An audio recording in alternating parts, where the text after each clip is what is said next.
afishe mie ndakuwa hapa. Nilikwambia hapa vile mu 2019. Lakini unakumbuka tena? Lakini haiko mie njo mimi naona decide.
Goma mjambo, Goma enyanya, wazalendo tuko, wazalendo tuko.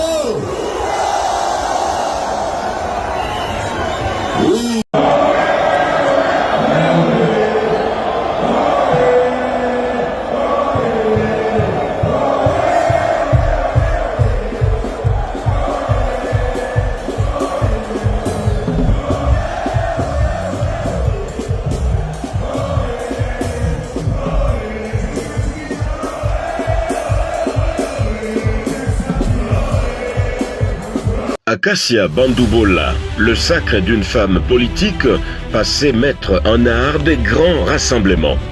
Les grands arbres attirent les grands vents.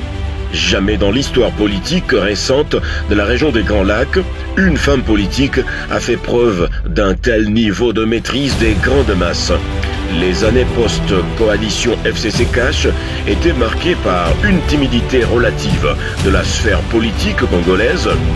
Il a fallu, pour briser le silence, attendre notamment la grande ronde territoriale d'un leadership inattendu, celui de Madame Bandoubola, charismatique, d'une humilité devenue marque de fabrique, proactive et anticipative, captivante et convaincante. Ces événements ont toujours été des véritables fêtes à la gloire, à la fois de la République et de la gouvernance Tshisekedi.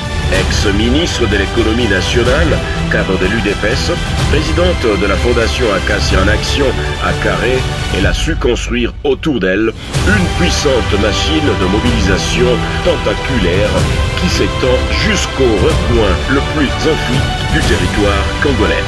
En plus ou moins une année, Acacia Bandoubola Mbongo a su remplir spectaculairement des stades et grandes salles et places de différentes villes du pays. Allons, à Kinshasa, les stades Inca et sa capacité d'accueil de plus de 10 000 personnes et vélodrome avec près de 50 000 ont été inondés par un monde fou venu des quatre coins de la capitale pour écouter Acacia Bandoubola.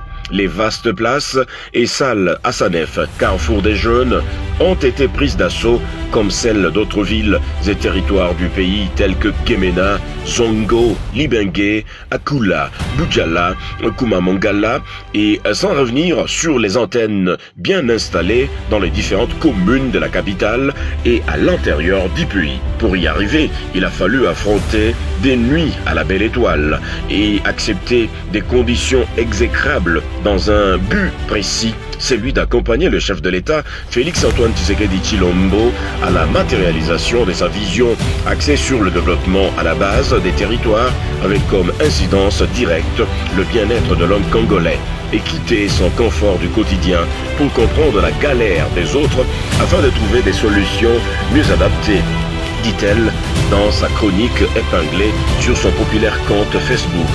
Prendre la direction de la campagne du candidat Félix-Antoine Tshisekedi Tshilombo, loin d'être un triomphe, c'est plutôt la reconnaissance de la bravoure d'une femme qui a su marcher sur les œufs et tenir le cap malgré le violent vent et marées.